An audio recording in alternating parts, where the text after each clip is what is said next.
Olá, tudo bem? Eu sou Arquimedes de Castro e hoje estou aqui de volta para conversar com você sobre o voto impresso que foi rejeitado na Câmara porque não obteve o número mínimo de votos para a aprovação de uma proposta de emenda constitucional. As emendas constitucionais precisam de 3/5 dos votos para serem aprovadas. A PEC do voto impresso obteve apenas a maioria simples. E eu vou falar um pouco sobre essa maioria simples obtida pelo voto impresso. Uma maioria significativa. Grande parte dos deputados, a maioria dos que estavam presentes, disseram que estão a favor de um voto impresso, que desconfiam, inclusive, da lisura da justiça eleitoral. E é compreensível que políticos desconfiem da justiça eleitoral, porque a justiça eleitoral tem uma missão difícil, quase impossível: fiscalizar os políticos, impedir que alguns utilizem de meios ilícitos para chegarem ao poder. A justiça eleitoral cuida justamente de conter os políticos quando eles querem alcançar os cargos eletivos através do voto direto dos cidadãos brasileiros. E é por isso que muitos políticos se insuflam contra a justiça eleitoral. E é uma pauta muito interessante essa do voto impresso, porque a maioria dos eleitores não sabe como funciona a votação eletrônica, não tem ideia de como é a apuração dos votos, não tem nenhum conhecimento sobre o funcionamento do sistema eleitoral brasileiro. A maioria dos eleitores não sabe. E talvez aí esteja um grande erro da justiça eleitoral, que precisaria investir mais, muito mais do que investe, numa comunicação efetiva com os eleitores. Não adianta fazer apenas propaganda institucional. A votação de ontem mostra que a justiça eleitoral precisa se utilizar de todos os meios de comunicação que dispõe para explicar melhor ao eleitor como é que acontece o sistema de votação e de apuração dos votos no Brasil. Quais são, isso de uma forma didática, não basta simplesmente dizer, é preciso explicar de forma didática e, inclusive, utilizando os mecanismos que existem hoje nas redes sociais para convencer o mais simples dos eleitores como funciona a urna eletrônica, como funciona o sistema de apuração de votos. Porque essas notícias falsas, os factoides que foram criados durante essa campanha pelo voto impresso, todos eles se basearam nessa fraqueza, a incapacidade da justiça eleitoral de explicar para o eleitor, na forma que ele entenda, como funciona o sistema adotado no Brasil. Não basta dizer que é seguro, não basta estar protegido pela lei, não basta, inclusive, certificações internacionais. Não bastam. É preciso mais do que isso. E o eleitor, o cidadão, tem todo o direito de reclamar esse esclarecimento. É por isso que o voto eletrônico é visto de forma enviesada pela população. Nas pesquisas eleitorais, isso fica muito evidente, com a maioria da população a favor de impressão individual do voto, sem saber que essa impressão individual do voto é uma estratégia política para melar o resultado das eleições. Quem quer a impressão do voto quer, na verdade, um processo de apuração mais lento, um processo de apuração que possa ser interrompido, um processo de apuração que possa ser comprometido com o desaparecimento de votos impressos. Um processo de votação que necessite de contagem manual dos votos. E isso tudo é justamente para agradar, né, e satisfazer o ego daqueles políticos que perdem as eleições e acham que a culpa é de todo mundo, menos dele. Daqueles políticos que estão prevendo a derrota nas eleições do ano que vem e já se salvaguardam num argumento falho, mas um argumento que engaja, né? Essa campanha pelo voto impresso melhorou a imagem do presidente da República, que vinha se desgastando sistematicamente devido às suas ações para conter a pandemia, que foram condenadas pela opinião pública e expostas pela CPI da pandemia no Senado Federal. A campanha pelo voto impresso engajou milhares, milhões de seguidores do maior influencer político do Brasil, que é o presidente da República e que permanece em campanha contra a justiça eleitoral. A campanha agora não é pelo voto impresso, nunca foi, na verdade. A campanha é contra a justiça eleitoral. A ideia é provar que a justiça eleitoral ela não é isenta, ela não é imparcial, ela não está a serviço do povo, ela está a serviço de grupos políticos. Essa sempre foi a ideia por trás da campanha pelo voto impresso. Uma campanha que, como você pode ver aqui nas imagens que eu separei da votação de ontem, acabou com 229 votos a favor da adoção obrigatória do voto impresso, contra 218 não. É interessante aqui reparar uma abstenção, e essa abstenção aqui foi do ex-presidenciável Aécio Neves, que se absteve de votar, ele que é do PSDB, e artigo 17 foi justamente o presidente aqui da Câmara, o Arthur Lira, que também não votou. O voto impresso, a adoção obrigatória do voto impresso, ela foi barrada na Câmara, porque necessitaria de 3/5 dos votos para ser aprovada.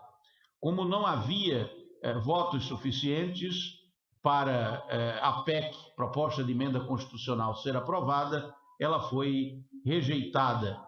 O deputado Evair Vieira de Mello, do Partido Progressista do Espírito Santo, falou durante a sessão de ontem e defendeu o voto impresso.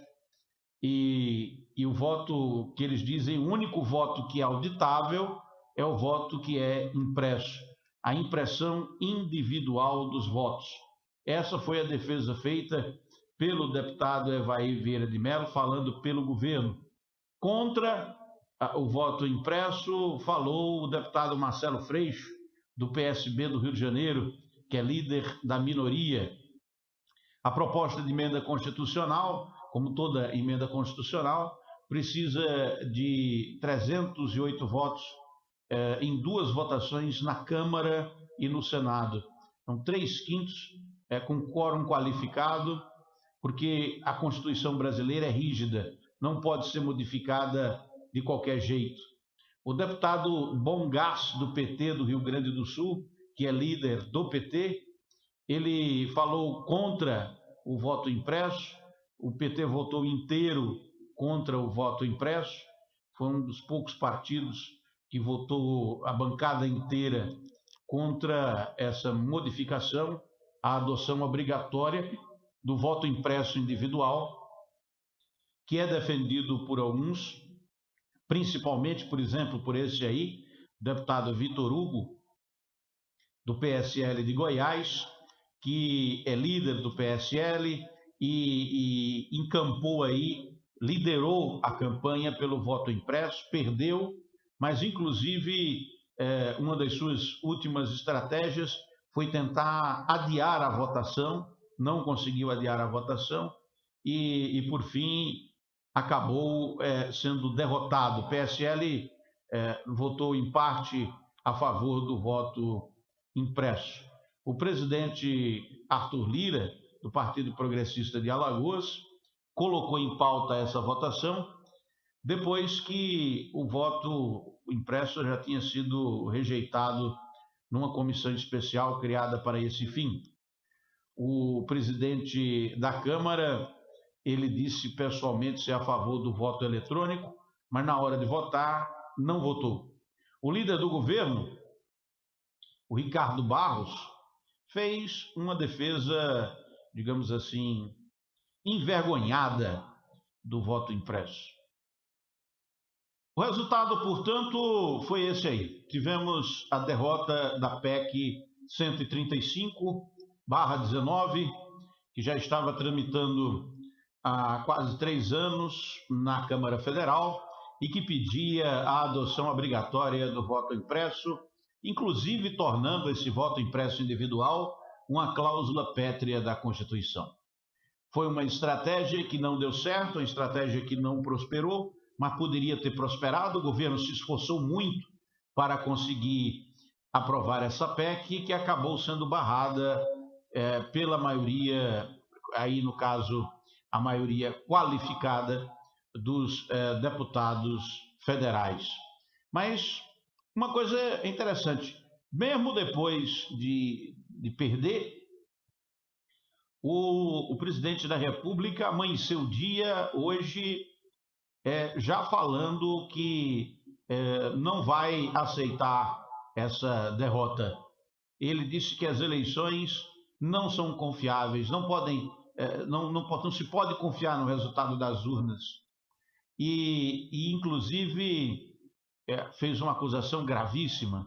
Veja o vídeo do presidente da República falando sobre a derrota que sofreu na Câmara Federal ontem à noite. Então eu quero agradecer a metade do parlamento que votou favorável ao voto impresso, parte da outra metade que votou contra, que entendo que votou chantageada, tá? Uma outra parte que se absteve, né? Dessa parte, não são todos, mas alguns ali também não votaram com medo de retaliação. E a gente vê um cidadão andando pelos corredores da Câmara, né, repetindo exatamente o que falou Zé Dirceu. Reeleição é uma coisa, tomar o poder é outra. Acho que não precisa falar mais nada. Eu estou feliz que o Parlamento brasileiro, não tivemos 308 votos, mas foi 229, 208, se não me engano. 10, 11, 12, a diferença é pouca coisa. Mas é uma demonstração que este pessoal votou de forma consciente e deu um grande recado ao Brasil. Eles não acreditam na lisura das eleições. E eu perguntaria agora, aqueles que estão trabalhando, né, por interesses pessoais, não são por interesse do Brasil, se eles querem enfrentar umas eleições do ano que vem com a mácula da desconfiança que não é de agora. E eu tenho certeza que esse pessoal que votou ontem, né, cada vez mais teremos mais gente ao nosso favor. Está aí a posição do presidente da República, que permanece defendendo o voto impresso e individual, e não só isso, né? Essa é a parte mais importante. A propaganda não é a favor do voto impresso, é uma propaganda contra a Justiça Eleitoral, contra o presidente do Tribunal Superior Eleitoral, Luiz Roberto Barroso, que é esse aí, citado pelo presidente da República e acusado de fazer chantagem. Chantagem. O presidente da República disse que o presidente do Tribunal Superior Eleitoral fez chantagem com os deputados para impedir a adoção do voto impresso individual no Brasil. É mais uma acusação do presidente que deve se somar, inclusive, ao inquérito já aberto no Supremo Tribunal Federal, a pedido do TSE, para investigar os crimes cometidos pelo presidente da República. E crimes que podem resultar na sua eventual inelegibilidade. Porque é possível ficar inelegível no Brasil. E os candidatos que cometem crimes eleitorais são impedidos de participar do processo eleitoral. O atual presidente da República está cavando a própria cova, porque está dando motivos de sobra para o judiciário para considerá-lo inelegível às próximas eleições. Se isso ocorrer, é possível que haja um embate gigantesco na justiça com a determinação da inelegibilidade do presidente, e a efetivação dessa inelegibilidade poderá ter efeitos muito significativos na eleição presidencial, na eleição geral prevista para o ano que vem. Nós temos aí um componente de conflito, um componente de guerra, né, entre o executivo e o judiciário. E esse conflito, ele permanece servindo para o maior influenciador político do país continuar agarinhando novos seguidores e se consolidando como uma voz capaz de, no meio de uma crise sanitária sem precedentes, com os maiores indicadores de desemprego, com a inflação absurda dos alimentos, tirando o poder de compra dos trabalhadores, e mesmo assim esse influenciador é capaz de pautar como principal discussão do Brasil a adoção do voto impresso, já extinto pelo voto eletrônico e auditável. E ainda, por cima de tudo isso, jogar contra a justiça eleitoral um manto de desconfiança, para que as eleições não sejam confiáveis, para que o resultado, seja lá qual for, não seja aceito pela população, com a nítida intenção de conspirar contra o sistema político brasileiro, contra o Estado democrático de direito. Essa é a campanha do presidente da República. Vai dar certo? Vai reelegê-lo? É uma questão que ainda não sabemos. Eu sou Arquimedes de Castro e esse é o Laboratório de Comunicações. Até a próxima.